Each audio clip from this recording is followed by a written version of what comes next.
Assalamualaikum warahmatullahi wabarakatuh. Alhamdulillah, assalatu wassalamu ala rasulillah, amma ba'd. Kaum muslimin yang dirahmati Allah subhanahu wa ta'ala, ada berita yang cukup mengejutkan kaum muslimin. Bapak Abdul Syakur Yasin, atau yang sering disebut sebagai Buya Syakur, seorang penceramah yang ceramahnya banyak yang menjadi kontroversi. Pada hari ini beliau sudah tutup usia. Kita ucapkan innalillahi wa inna ilaihi rajiun. Dan kami kutip beritanya kaum muslimin dari halaman berita tribunnews.com. Kabar duka, innalillahi wa inna ilaihi rajiun. Bapak Abdul Syakur Yasin, atau yang akrab dipanggil Buya Syakur, dikabarkan meninggal dunia Rabu dini hari tadi.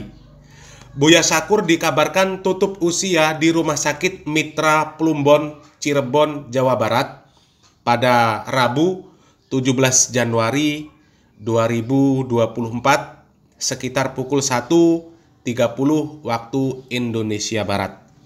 Buya Syakur wafat pada usia 75 tahun. Kemudian dari NU Online, ya, dari situs NU Online, innalillahi wa inna ilaihi rajiun, Haji Syakur Yasin, atau yang akrab dikenal dengan Buya Syakur, wafat pada Rabu 17 Januari 2024 pukul 2 waktu Indonesia Barat dini hari tadi di Rumah Sakit Mitra Plumbon, Cirebon, Jawa Barat. Kabar tersebut diterima NU Online dari Kiai Rifkil Asyik yang bersumber dari orang terdekatnya. Dan kaum muslimin, bagaimanapun Pak Abdul Syakur Yasin ini, beliau juga seorang muslim, ya. Kita mendoakan beliau, Allahumma ighfir lahu warhamhu wa'afihi wa'fu anhu. Semoga kesalahan-kesalahan beliau selama beliau hidup, ya, terutama di dalam ceramah-ceramahnya yang tersebar selama ini, ya, itu adalah berasal dari kejahilan beliau, dari ketidaktahuan beliau, bukan karena pengingkaran beliau terhadap kebenaran, bukan pengingkaran beliau terhadap kebenaran-kebenaran dalil-dalil yang sahih. Karena memang begitu banyak kaum muslimin ceramah-ceramah dari Pak Syakur ini yang kontroversial. Dan juga tidak sedikit, ya, ceramah-ceramah Pak Syakur ini dikritisi oleh tokoh-tokoh agama seperti Pak Kiai Lutfi Basori. Beliau pernah membahas sosok Pak Abdul Syakur Yasin ini di channel YouTube-nya, ya. Kemudian ada juga Pak Idrus Romli. Ya, Pak Idrus Romli pun pernah membahas sosok Pak Abdul Syakur Yasin ini. Siapa Pak Abdul Syakur Yasin ini, ya? Ya, kemudian ada juga Ustadz Abdul Somad dan lain sebagainya, ya. Banyak yang sudah mengkritisi. Kalau kita lihat di channel-channel YouTube, itu begitu banyak video-video yang mengkritik ceramah-ceramah Pak Abdul Syakur Yasin ini, ya. Kita nggak sebut ulama, ya, dan tidak sebut kiai, karena kalau ulama kiai itu lumayan berat, ya, kalau untuk disematkan untuk Pak Abdul Syakur Yasin ini, ya, karena melihat ceramah-ceramahnya, ya. Dan juga kami pun kaum muslimin tidak terlepas pernah mengkritisi ceramah dari Pak Abdul Syakur Yasin ini. Ya, kalau disebut haji, ya haji lah, karena memang pernah haji mungkin, ya, Haji Syakur Yasin. Dan kami mengkritik ceramah-ceramah dari Pak Abdul Syakur Yasin ini, itu insya Allah murni karena Allah, bukan berdasarkan hawa nafsu. Karena memang kalau dibiarkan, kalau tidak ada dikritik, tidak dikonter ceramah-ceramah Pak Abdul Syakur Yasin ini bisa sangat berbahaya bagi kaum muslimin. Karena pemahaman-pemahaman yang disebarkan oleh Pak Syakur Yasin ini cukup berbahaya, ya. Dan bagaimana kaum muslimin kita menyikapi apabila ada orang seperti Pak Abdul Syakur Yasin ini meninggal dunia? Kita langsung saja simak, ada sebuah video penjelasan dari Ustadz Firanda Andirja Hafizahullah Ta'ala, ya. Semoga penjelasan yang disampaikan oleh Ustadz Firanda Andirja Hafizahullah Ta'ala tersebut bermanfaat. Barakallahu fikum.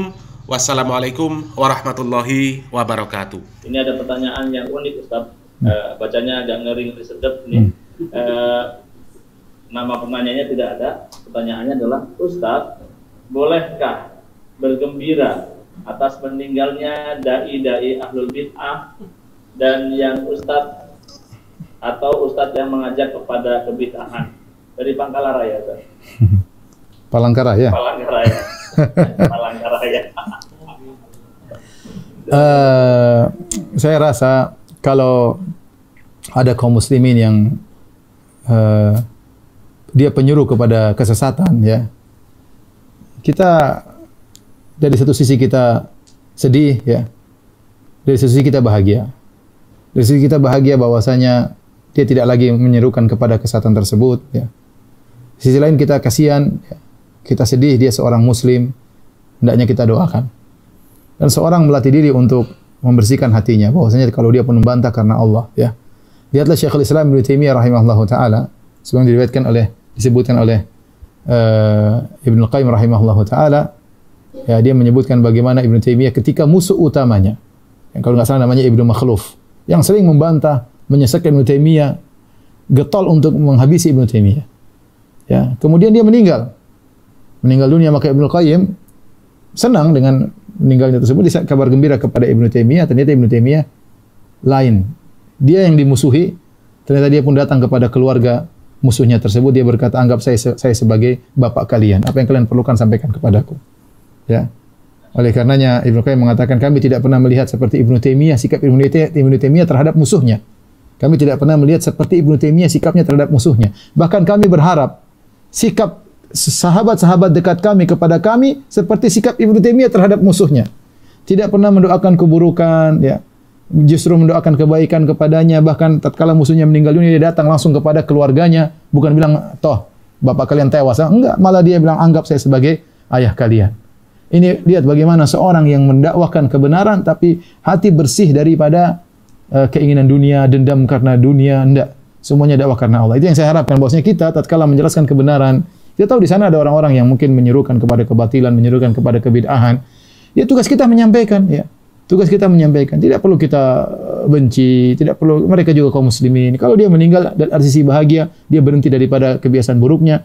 Di sisi lain kita kasihan, kita doakan dia. Kalau kita bisa bantu keluarga, kita bantu keluarganya sebagaimana Syekhul Islam Ibnu Taimiyah rahimahullahu taala. Ini disebutkan oleh Syekh Utsaimin juga. Terkadang kita lihat orang maksiat. Pelaku maksiat kan ada dua hal kita lihat. Kalau kita lihat dari sisi kita benci maksiatnya. Dari sisi lain kita kasihan dia, ya. Dia berhenti dari maksiat, kita senang. Dia tidak lagi menyuruh kepada kemaksiatan, tapi dengan misalnya meninggal dia, maka kita kasihan. Kita doakan orang seperti ini. Wallahu a'lam.